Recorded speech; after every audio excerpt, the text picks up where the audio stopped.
Bom dia, sexto ano. Então, galera, hoje nós vamos começar a falar aí sobre o relevo da Terra, né? O planeta Terra ele é dividido em três camadas, que é a crosta, o manto e o núcleo. A crosta também é chamada de litosfera. O manto é a camada onde o magma, né, está presente, onde as placas tectônicas, que nós vamos estudar nesse capítulo, flutuam sobre o magma, que inclusive deu origem às rochas no nosso planeta. E o núcleo, né, que é responsável inclusive pela ação gravitacional. Os corpos são atraídos pela força da gravidade em direção ao núcleo. Então, por exemplo, esse piloto aqui, vamos lá, joguei, pronto, ele caiu, ele foi atraído pela força do núcleo da Terra. Então, isso aí tem muito a ver com a dinâmica interna, né? Porque nosso planeta tem a crosta, que é sobre onde nós pisamos, sobre onde nós desenvolvemos nossas atividades, né? Tem um manto, que é onde ocorrem as dinâmicas internas, e tem o núcleo. Vale lembrar que apesar de tudo, o ser humano ele nunca aprofundou seus estudos em dinâmica interna.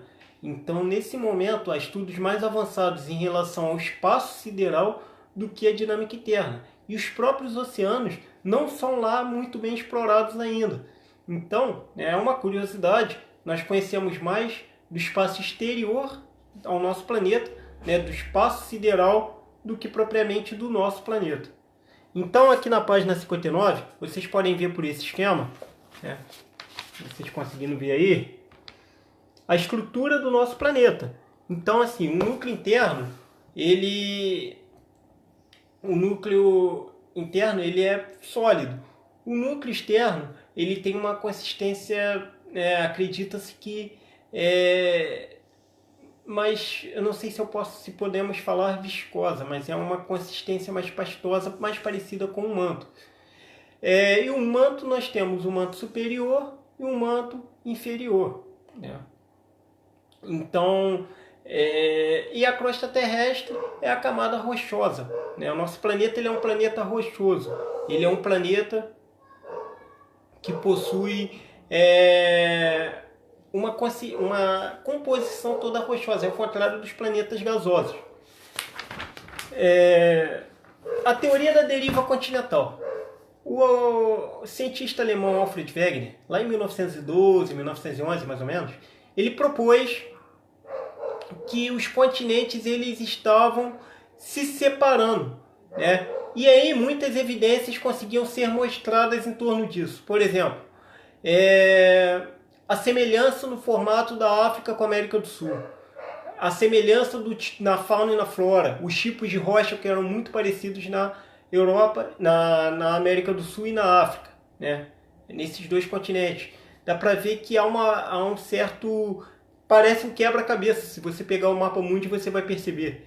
Então, baseado nas semelhanças, na análise do assoalho submarino, em outros continentes também, chegou-se à conclusão de que há muitos milhões de anos atrás existia um supercontinente chamado Pangeia, né? E com o tempo foi havendo uma ruptura, uma fragmentação desses continentes, que se transformaram em Laurásia e Gondwana, né? Continuaram esse processo de separação, de distanciamento, e atualmente atingiram o formato atual. Então, o processo que levou é muito lento e longo. E assim, Pangeia não foi o primeiro supercontinente, nem foi o último, né? É uma tendência de que hajam outros supercontinentes, assim como houveram antes de Pangeia. Mas assim, o primeiro supercontinente devidamente estudado é o Pangeia, porque com base nos formatos atuais consegue-se ter um prognóstico do que houve no passado.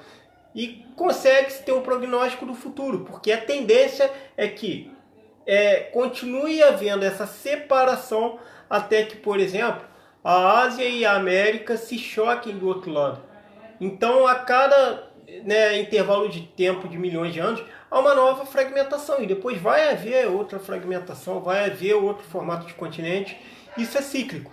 Nosso planeta, há muitas coisas cíclicas no nosso planeta. As eras glaciais, os eventos cataclísmicos, alguns eventos de extinção, os dinossauros eles foram extintos, acredita-se, vale lembrar que assim, muita coisa está no campo da teoria ainda.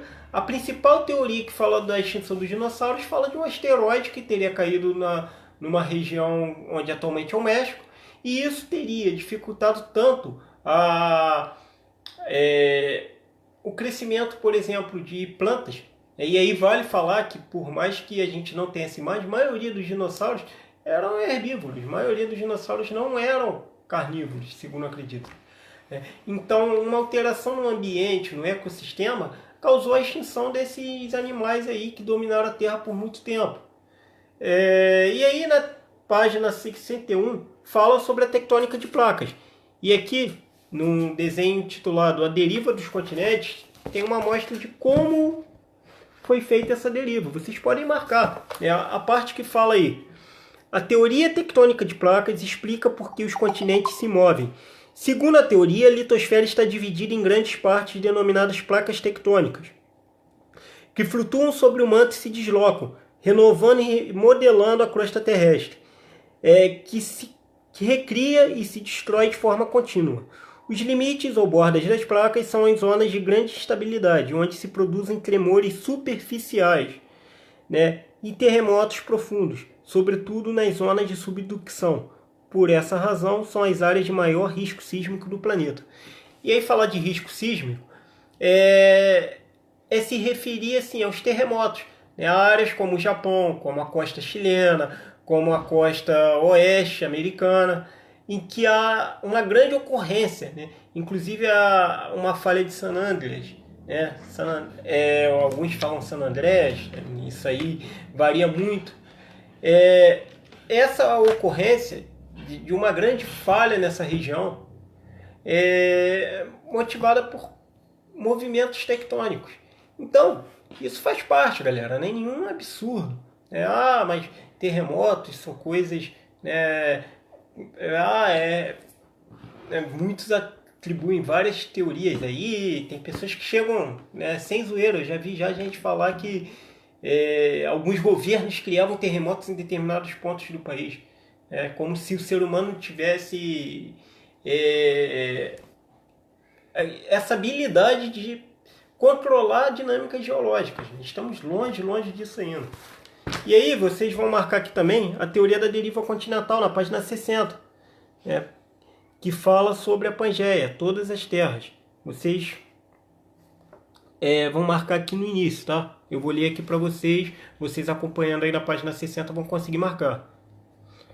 Por muito tempo, os estudiosos não acreditaram que a superfície da Terra, litosfera, pudesse se mover. Foi somente no início do século XX que Alfred Wegener, cientista alemão, surpreendeu o mundo científico com a afirmação de que os continentes poderiam estar em movimento, à medida que a Terra envelhecia. Detalhe, chamaram Alfred Wegener de maluco naquele tempo. Achavam um absurdo que o cara estava propondo. Assim, todo cientista, já ouviram o ditado que cientista e louco todo mundo tem um pouco? Todo cientista, quando ele propõe uma teoria, ele é taxado de louco. Na maioria.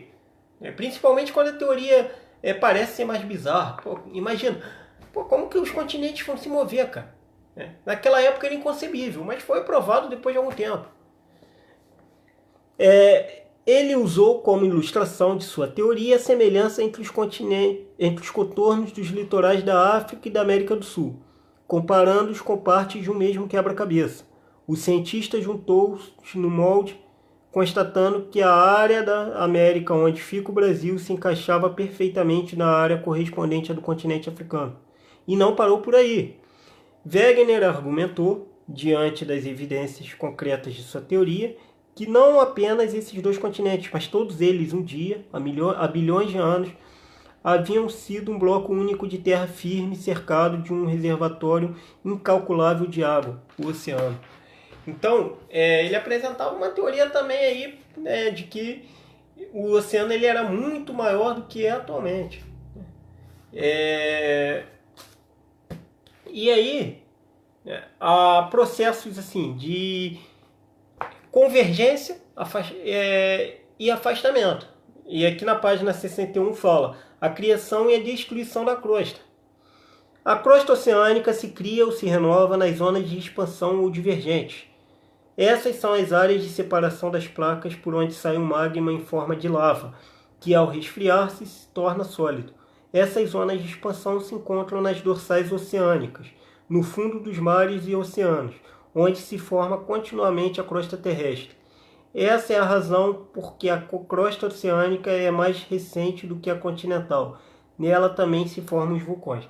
Então, como essa expansão ela veio muito depois, a crosta oceânica ela é mais nova, digamos assim.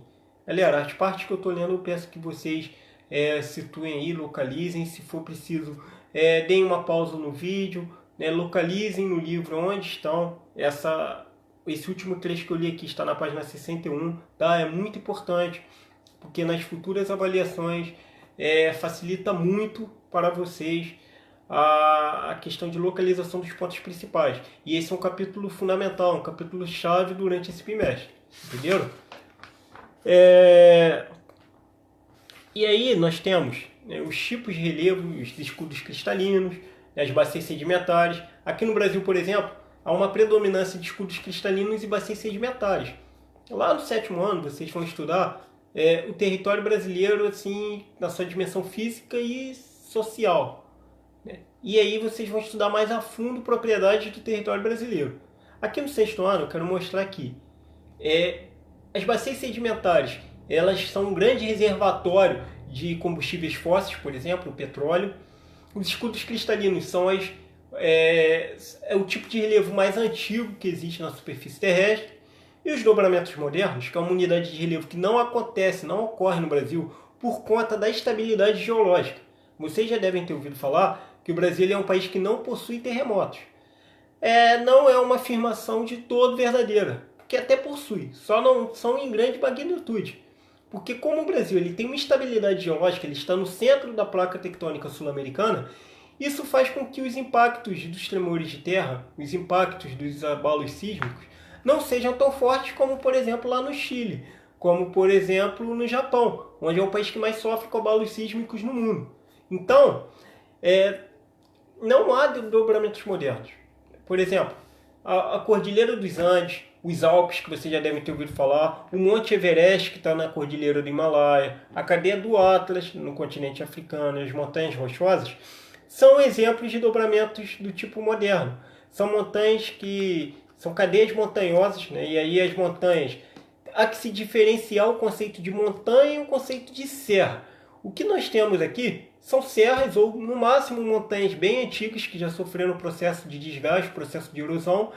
E nessas regiões de choque tectônico há cadeias de montanhas recentes que se formaram ali no fim do Terciário, início do Cenozoico, né? Que são as de origem recente. Aí vale a pena lembrar também, eu acho que eu já cheguei a comentar isso com vocês, que o tempo geológico ele diferencia do tempo histórico. Então a gente vai estar falando de algo recente no tempo geológico, a gente pode estar falando de 50 milhões de anos, de 30 milhões de anos. Não é igual no tempo histórico. No tempo histórico a gente fala há 120 anos atrás. Parece tempo pra caramba. Mas não é assim, na perspectiva geológica. É pra gente, enquanto ser humano, que tem uma expectativa de vida aí em torno de 80, 90, 100 anos, pra gente se torna um tempo muito grande, se torna muito mais do que uma vida normal de um ser humano. Para o planeta Terra é como se fosse ontem. E aí quando a gente vai falar de tempo cosmológico, é uma perspectiva de tempo ainda maior. Porque o tempo cosmológico envolve aí cerca de 15 bilhões de anos, que é quando teria acontecido a grande explosão que deu origem ao universo chamado Big Bang. E aí depois vem o surgimento do nosso planeta Terra, cerca de 4 bilhões de anos. Então, quando nós falamos de universo, temos várias escalas. Temos a escala cosmológica, a escala geológica, e o tempo histórico, que aí abrange mais a civilização humana. O tempo histórico, nós estamos falando da nossa história no planeta Terra. Agora, o planeta Terra ele é muito mais antigo, tem uma história muito maior do que o próprio ser humano. E aí nós vamos falar dos agentes modeladores do relevo, que podem ser internos e externos. Os agentes internos, por exemplo, vamos colocar aí, os internos nós temos o vulcanismo, né, o tectonismo, né, que moldam um relevo, criam condições no relevo, né, moldam internamente. Agora, eventos externos, né, agentes modeladores externos. A própria atividade antrópica, e aí quando vocês ouvem o termo antrópico, estamos fazendo referência ao ser humano. Atividades humanas, elas modificam o relevo. Por exemplo, para construir um túnel, o ser humano vai lá, escava, né, cria uma abertura no morro, né, numa serra, se for o caso. Inclusive, se fossem criar o trem-bala Rio-São Paulo, algumas coisas do tipo seriam feitas, porque é a Serra do Mar. Né, há um limite físico entre essas duas cidades. Né, há um limite natural entre essas duas cidades. Lá entre a França e a Inglaterra, tem o túnel de Calais, né, o Eurotúnel, que liga Londres a Paris. Então, o ser humano alterou um ambiente, fez um túnel por baixo do oceano para chegar em outra cidade. Então, esse tipo de coisa acontece. Mas também eventos naturais, como a chuva, como a dinâmica dos rios, como os ventos, alteram e moldam a superfície terrestre. Então, por exemplo, uma montanha, ela está sofrendo processo de desgaste. Por exemplo, o Corcovado, o Pão de Açúcar já foram muito, muito maiores no passado. Só que com a erosão, com o processo de desgaste da superfície terrestre, essas montanhas vão se tornando, né, esses morros, essas serras vão se tornando menores com o passar do tempo. Né? E aí, quando a gente for falar de solo também, vamos abordar aí a questão do intemperismo, né, que é o desgaste químico, físico e biológico das rochas que dão origem ao solo. Então, galera, hoje a nossa aula foi sobre, né, os tipos de relevo. Peço que vocês marquem os trechos que eu li para vocês, que vocês façam os exercícios definidos lá. E na próxima aula nós vamos estar aí dando continuidade. Na próxima aula já falando sobre a estrutura e a composição dos tipos de rocha. Valeu, galera, um abraço, se cuide.